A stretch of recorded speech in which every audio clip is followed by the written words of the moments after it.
ఫిబ్రవరి 13 అంటే ఈ రోజు ఆర్ఆర్బి ఏఎల్పిలో 9 AM to 10 AM షిఫ్ట్లో మనకు మ్యాథమెటిక్స్ నుంచి అంటే అర్థమెటిక్ ప్యూర్ మ్యాథ్స్ కలుపుకొని ఏ క్వశ్చన్స్ అడిగాడో నా ఫ్రెండ్ ఒక 10 క్వశ్చన్స్ అయితే పంపిండు. సో ఫస్ట్ నెంబర్ సిస్టమ్ నుంచి అయితే ఈ క్వశ్చన్ అడగడం జరిగింది. ఎల్సిఎం ఆఫ్ 0.13, 0.7, 0.5 అవి డెసిమల్స్లో ఇచ్చాడు. డెసిమల్స్లో ఇస్తే మనం ఏం చేయాలి, ఫ్రాక్షన్స్లో రాసుకోవాలి. 13/100 అవుతుంది, ఇదేమో 7/10 అవుతుంది, అండ్ ఇది 5/10 అవుతుంది. అప్పుడు ఎల్సిఎం ఆఫ్ ఫ్రాక్షన్స్ ఉన్నాయనుకోండి, 3 ఫ్రాక్షన్స్ a/b, c/d, e/f అని ఉన్నాయనుకోండి.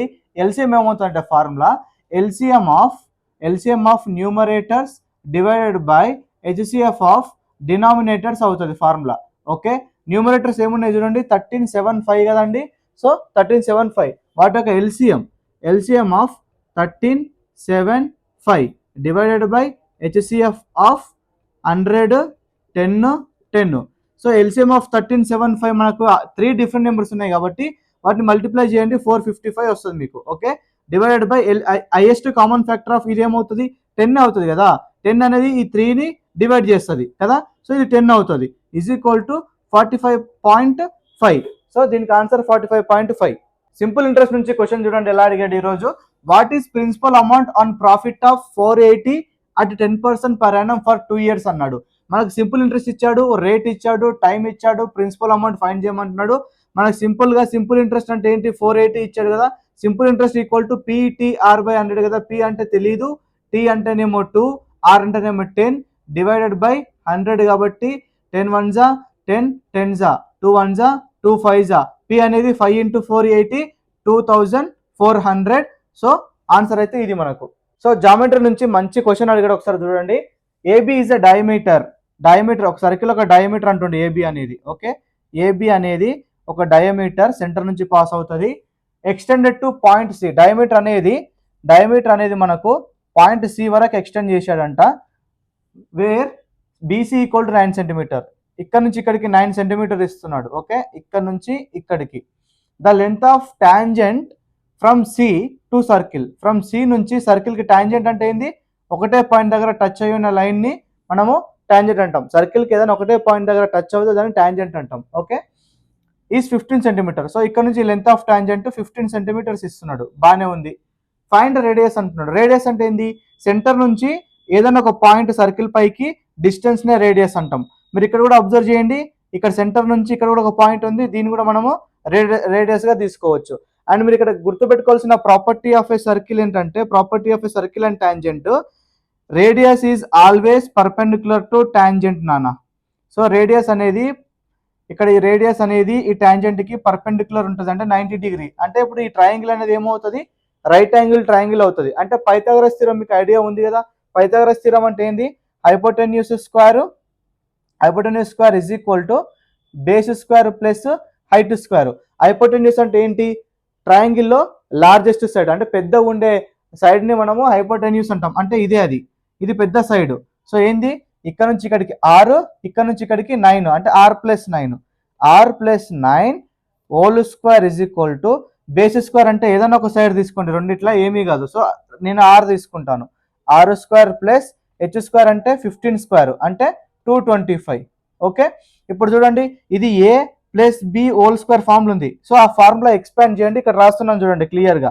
సో a² అంటే r², b² అంటే 9² 81 ప్లస్ 2ab అంటే 2 times of 9 అంటే ఎంత, 18. సో 18 into r వస్తుంది ఇది. ఓకే, ఇది ఎక్స్పాండ్ చేసుకున్నాను. Is equal to r² plus 225 ఉంది. So r² cancel. ఓకే, ఇప్పుడు మనకి ఏం మిగిలింది, ఈ 18r ఇటు సైడే పెట్టుకోండి, 18r లెఫ్ట్ సైడే పెట్టుకొని ఈ 225 అటు సైడే పెట్టుకొని 81 అటు సైడ్ తీసుకోపోతే -81 అవుతుంది. So 18r is equal to 144 అవుతుంది. 18 1s 18 8s. So radius equal to మనకు 8 సెంటీమీటర్స్ వస్తుంది అన్న. ఓకే, ఈజీ కాన్సెప్ట్ నాన్న. ఓకే, పర్సంటేజ్ నుంచి అయితే 2 క్వశ్చన్లు అడగడం జరిగింది, నేను ఓన్గా రాశాను, వాట్సాప్లో పంపిస్తే. సో ఈ క్వశ్చన్ చూడండి, ఫస్ట్ ఏమంటున్నాడు, x% of 480 is equal to 4% of 300 plus 6% of 200. So find x అంటున్నాడు. సో ఇలాంటి క్వశ్చన్లో మీరు ఏం చేస్తారంటే, x% అంటే x/100, ఆఫ్ అంటే మల్టిప్లికేషన్ ఇంటూ 480, 4% అంటే 4/100, ఆఫ్ అంటే multiplication 300 plus 6/100 into 200. Okay, so డైరెక్ట్గా మీరు ఇట్లా సాల్వ్ చేసుకోవచ్చు. So ఇదేమవుతుంది 0 0 cancel. ఓకే, ఇది 100 100 3 100 100 2 so x/10 into 48 is equal to 12 plus 12 అంతే కదా. 4 3 12 6 2 12. సో ఇక్కడ మనకి ఏమవుతుంది x/10 into 48 is equal to 24 అవుతుంది. 24 1 24 2 2 1 2 5 సో x ఈక్వల్ టు 5 అవుతుంది మనకు. సింపుల్. ఓకే, ఈ క్వశ్చన్ చూడండి ఒకసారి. A person sold 50% of items at 49% profit. So 50% of ఐటమ్స్ని 49% ప్రాఫిట్కి అమ్మిండు. 25% ఆఫ్ ఐటమ్స్ని కూడా 32% ప్రాఫిట్తో అమ్మాడు. అండ్ రెస్ట్ ఆఫ్ ఐటమ్స్ అంటే ఫర్ ఎగ్జాంపుల్ టోటల్గా మనకు 100 ఐటమ్స్ ఉన్నాయనుకోండి, అందులో 50 ఐటమ్స్ 49 50% అంటే 25% అంటే 25, మిగతా 25 వస్తాయి 100లా. రిమైనింగ్ ఎంత ఉంటాయి? ఆల్రెడీ 50 25 అయిపోయింది, 75 అయిపోయింది. సో 75 అయిపోతే రిమైనింగ్ ఎంత ఉంటాయి? 25 కదా ఉండేది. సో 25 లాస్ అంటే -15%. ఓకే, నేను ఇన్స్టాగ్రామ్లో యూట్యూబ్లో ప్రాఫిట్ అండ్ లాస్ 1 నుంచి 8 types 1 to 8 types of questions ఉంటాయని ఈచ్ టైప్కి నేను ఎక్స్ప్లెనేషన్ అయితే రీల్స్లో షార్ట్స్లో అప్లోడ్ చేసినాను. చూసిన వాళ్ళు ఉంటే ఈరోజు ఈ క్వశ్చన్ ఈజీగా సాల్వ్ చేసేవాళ్ళు. చూడని వాళ్ళు ఉంటే ఒకవేళ వాళ్ళు వస్తే చేస్తారు, రాకపోతే అయితే చేయరు. ఒకసారి చూడని వాళ్ళు ఉంటే వెళ్ళి చూడండి. ఏంటంటే ఇది యావరేజ్ కాన్సెప్ట్స్ కింద అడిగిండు. ప్రాఫిట్ అండ్ లాస్లో యావరేజ్ కాన్సెప్ట్ అంటే ఒక టైప్ ఉంటుంది, అది నేను 8th టైప్ కింద డిస్కస్ చేశాను. ఏంటి నాన్న అంటే మనకి ఇక్కడ ఇది ఎట్లా ఫైండ్ చేయాలంటే ఓవరాల్ ట్రాన్సాక్షన్లో మనకు ప్రాఫిట్ అడుగుతున్నాడు. సో ఇక్కడ మనకి ఏం చేయాలి అంటే 50 ఐటమ్స్ పైన 49% ప్రాఫిట్ అంటే 50 ఐటమ్స్ పైన 49% ప్రాఫిట్ ప్లస్ 25 ఐటమ్స్ పైన 32% ప్రాఫిట్. ఇక్కడ లాస్ కాబట్టి -25 ఐటమ్స్ పైన 15% లాస్ అన్నాడు. డివైడ్ బై టోటల్ ఐటమ్స్ ఎన్ని అనుకున్నాను? 100. ఇది యావరేజ్ కాన్సెప్ట్ కదా. సో ఇప్పుడు మీరు దీన్ని సింప్లిఫై చేసుకుంటే మీకు 2875 వస్తుంది న్యూమరేటర్లో. బై 100 అంటే ఈజీగా 28.75% ప్రాఫిట్ వస్తుంది. ఇది ఆన్సర్ మీకు. సింపుల్. ఓకే, రేషియో అండ్ ప్రపోర్షన్కి వెళ్ళి మనకు చాలా ఈజీ క్వశ్చన్ అయితే అడగడం జరిగింది. Find mean proportion of 12 and 3 అన్నాడు. సో మీన్ ప్రపోర్షన్ అంటే ఏం లేదు. ఫర్ ఎగ్జాంపుల్ మనకు 2 నెంబర్స్ ఉన్నాయనుకోండి, దీని ఒక మీన్ ప్రపోర్షన్ ఫైండ్ చేయాలంటే √A into B చేస్తే అయిపోతుంది. ఇప్పుడు అక్కడ √12 into 3 చేస్తే అయిపోతుంది. ఇది 36 వస్తుంది కాబట్టి √36 మనకు 6 answer. Okay, easy. So time speed డిస్టెన్స్లో నుంచి చాలా ఈజీ క్వశ్చన్ అడిగిండు. మీకు కాన్సెప్ట్ వస్తే ఈజీగా చేస్తారు. Train A is moving with 36 km/h and train B is moving with opposite to A with 18 km/h. At what time they cross each other if length of train A is 60 metre అంటున్నాడు. So train A ఉంది, అది ఈ డైరెక్షన్లో 36 km/h స్పీడ్తో వెళ్తుందంట. And train B అనేది ఈ డైరెక్షన్లో ఇంకో పట్టాల పైన 18 km/h స్పీడ్తో వస్తుందంట ఆపోజిట్ డైరెక్షన్. అప్పుడు రిలేటివ్ స్పీడ్ అనేది ఆపోజిట్ డైరెక్షన్లో వస్తుంటే మన రిలేటివ్ స్పీడ్స్ని యాడ్ చేయాలి కదా. సో యాడ్ అంటే ఎట్లా చేస్తావు? 36 + 18 ఈజ్ ఈక్వల్ టు మనకు 54 km/h అవుతుంది. మీరు ఒకటి గమనించండి, length of train A 60 metres అంటున్నాడు. ఇక్కడేమో కిలోమీటర్స్లో ఉంది, ఇక్కడేమో మీటర్స్లో ఉంది. సో దీన్ని కూడా మనం ఏం చేయాలి? మీటర్స్లో కన్వర్ట్ చేయాలి. అండ్ ఆప్షన్స్ మీకు సెకండ్స్లో ఇచ్చాడంట. సో అవర్స్ని కూడా సెకండ్స్లోకి కన్వర్ట్ చేయాలి కదా. సో మనం ఏం చేద్దాం ఇప్పుడు? ఇక్కడ 54 into 1 kilometer అంటే ఇక్కడ 1 kilometer అంటే 1000 meters డివైడెడ్ బై ఇక్కడ 1 hour అంటే 3600 seconds అవుతుంది. Okay, 2 zeros cancel, 2 5s 2 18s so 56. ఇక్కడ మనకు 18 1s అండ్ ఇక్కడ 18 3s so 3 into 5 15. So 15 meter/second అనమాట రిలేటివ్ స్పీడ్. ఓకే, ఇప్పుడు మనకి ఏం అడుగుతున్నాడు? At what time they cross each other అంటున్నాడు. సో ఇక్కడ క్రాస్ ఈచ్ అదర్ అంటే మనకు టైం కావాలి కదా. Time cross each other is nothing but easy formula distance by relative speed. Distance మనకు 60 మీటర్ ఇచ్చాడు, రిలేటివ్ స్పీడ్ 15 వచ్చింది.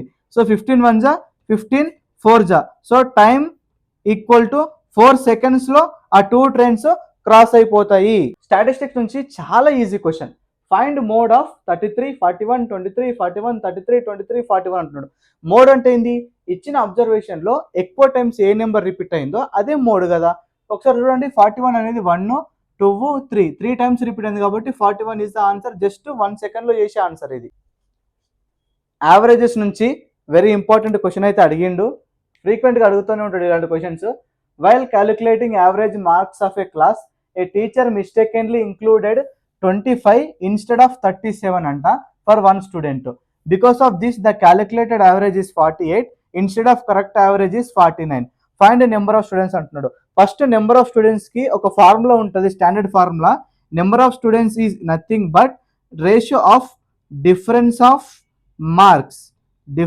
Of marks divided by difference of averages. Okay, ఇది మైండ్లో పెట్టుకోండి ఫస్ట్.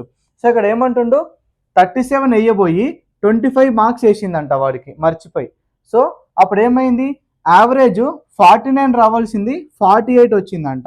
ఓకే, సో అప్పుడు నెంబర్ ఆఫ్ స్టూడెంట్స్ ఎంతమంది ఉండొచ్చు ఇక్కడ, డిఫరెన్స్ ఆఫ్ మార్క్స్ అంటే ఈ యొక్క 37కి 25కి డిఫరెన్స్ ఎంత, 12 కదా, బై డిఫరెన్స్ ఆఫ్ యావరేజెస్ 49కి 48కి డిఫరెన్స్ ఎంత, 1. సో నెంబర్ ఆఫ్ స్టూడెంట్స్ ఎంత, 12 స్టూడెంట్స్ ఉన్నారని అర్థం. Easy question. సో ఇప్పటివరకు చెప్పిన క్వశ్చన్స్ అయితే నా ఫ్రెండ్ అయితే అవి గుర్తుపెట్టుకుని అయితే చెప్పడం జరిగింది. అండ్ ఇంకా వాడు ఏం చెప్పిండంటే, మనకు రీజనింగ్లో లైన్ అరేంజ్మెంట్లో, సీటింగ్ అరేంజ్మెంట్లో అంటే సర్కిల్లో ప్లస్ అండ్ లైన్ అరేంజ్మెంట్స్ ఉంటాయి కదా, వాటిలోనే మనకు 10 క్వశ్చన్స్ అయితే అడిగాడంట, సీటింగ్ అరేంజ్మెంట్ అండ్ లైన్ అరేంజ్మెంట్లోనే. అండ్ ఆల్ఫాబెట్ సిరీస్ పైన 6 క్వశ్చన్స్ అట్లా అడిగాడంట. నెంబర్ ప్యాటర్న్స్ అంటే ఫర్ ఎగ్జాంపుల్ కొన్ని నెంబర్ ప్యాటర్న్స్ ఉంటాయి కదా రీజనింగ్లో, వాటిపైన 3 క్వశ్చన్స్ అయితే అడగడం జరిగింది. బయాలజీలో 5 to 6 క్వశ్చన్స్ అడిగాడంట, కెమిస్ట్రీలో 5 to 6 అడిగాడంట. అండ్ రీజనింగ్లో మళ్ళీ స్టేట్మెంట్స్ అండ్ కంక్లూజన్స్ ఉంటాయి కదా, అందులో మనకు 3 క్వశ్చన్స్ అయితే అడగడం జరిగిందంట. అండ్ సింప్లిఫికేషన్ అంటే ఫర్ ఎగ్జాంపుల్ రీజనింగ్లో మనకు సింబల్స్ ఆపరేటర్స్ని ఎక్స్చేంజ్ చేసి ఆన్సర్ ఎంత వస్తుందని అడుగుతాడు కదా, అలాంటి సింప్లిఫికేషన్ బార్డ్మస్ రూల్ ప్రకారం 2 క్వశ్చన్స్ అయితే అడగడం జరిగింది. అండ్ ఇంకా మీకు నేను డిస్కస్ చేయనివి, మెన్సురేషన్ నుంచి సిలిండర్ పైన క్వశ్చన్ అడిగిందంట, సిలిండర్ వాల్యూమ్ ఆఫ్ సిలిండర్ పైన క్వశ్చన్ అడిగాడంట, కానీ వాడు ఎగ్జాక్ట్ నెంబర్స్ చెప్పలేకపోయాడు, అందుకే నేను మీకు డిస్కస్ చేయలేదు. సో వాల్యూమ్ ఆఫ్ సిలిండర్ పైన అడిగిండు. అండ్ ట్రయాంగిల్స్లో సిమిలారిటీ కాన్సెప్ట్ మీకు తెలుసు కదా, similar triangles 2 similar triangles concept ఉంటుంది కదా, దానిపైన అయితే క్వశ్చన్ అయితే అడిగిండు. సో అది కూడా కరెక్ట్గా వాడు క్వశ్చన్స్ ఫ్రేమ్ చేసలేడు, కానీ సిమిలర్ ట్రయాంగిల్స్ పైన అయితే అడిగిండంట. అండ్ ఫిజిక్స్లో 3 to 4 క్వశ్చన్స్ అడిగాడు. అండ్ ఒక క్వశ్చన్ వాడు చెప్పింది ఏంటంటే, కాన్కేవ్ మిర్రర్ అంటే ఇమేజ్ ఫార్మేషన్స్ ఉంటాయి కదా మనకు, ఆబ్జెక్ట్ సెంటర్ ఆఫ్ కర్వేచర్ వెనకాల పెడితే ఆ ఇమేజ్ అనేది ఎట్ సైడ్ పడుతుంది. సో సెంటర్ ఆఫ్ కర్వేచర్ వెనకాల పెడితే కాన్కేవ్ మిర్రర్లో ఆబ్వియస్గా అది ఎక్కడ పడుతుంది, ఫోకల్ పాయింట్ మనకు సెంటర్ ఆఫ్ కర్వేచర్ మధ్యలో కింద పడుతుంది అది. Okay, next time and work నుంచి కూడా ఒక క్వశ్చన్ అడిగిందంట, బట్ వాడు రిమెంబర్ చేసుకోలేకపోయాడు. అండ్ ఆల్జిబ్రా నుంచి ఒక క్వశ్చన్ అయితే అడగడం జరిగింది. అండ్ మిగతా టాపిక్స్ నుంచి కూడా వచ్చాయి, కానీ వాడు టైం సరిపోక కిందికైతే ఇంకా వెళ్ళలేదంట. 56 క్వశ్చన్స్ ఏమో అటెంప్ట్ చేశాడంట.